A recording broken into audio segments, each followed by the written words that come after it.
that situation. Meg. Yeah, Terrence, I mean, the amount of damage that we're talking about is catastrophic.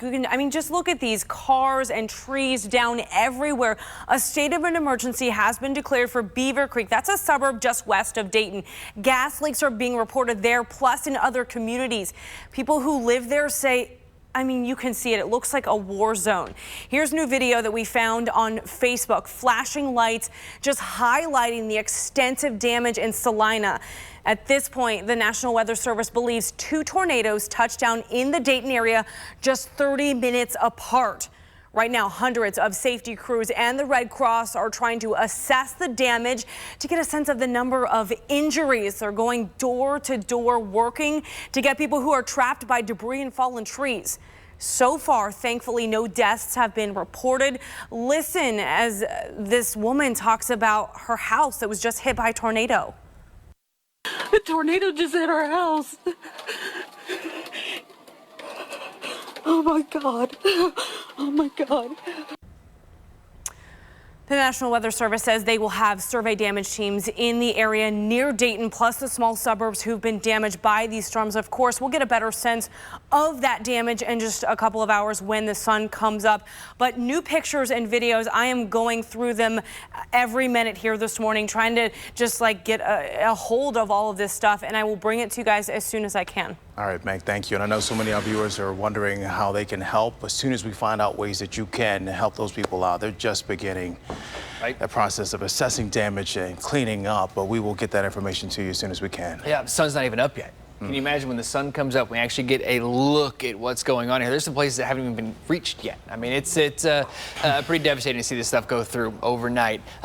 Yet mentioned yesterday, when we have got storms in the forecast at night, you've got to charge your devices. When power goes out, you can't just not have information. So you've got to have a way to charge up those devices, and that's probably one of the big reasons why a lot of people did get some information, because they did charge those devices. All those storms pulling out, all clear now.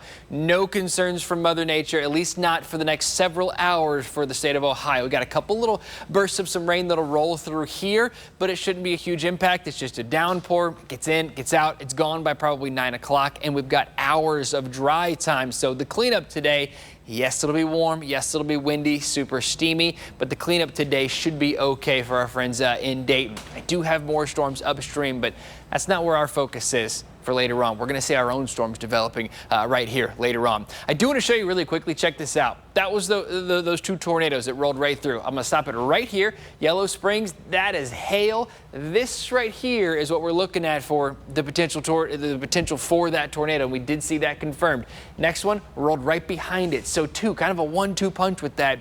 And the timing with that is late last night, early this morning, gone by midnight. So just incredible how fast these roll through, about 30 miles per hour. Typically when you get nighttime storms, 45, 50, 60 miles per hour is not out of the question as far as your storm speed.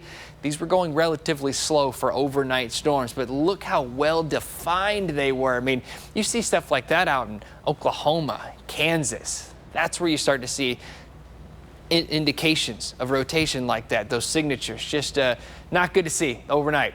The good news, like I said, it's all out of here. Now we can start to clean up and we can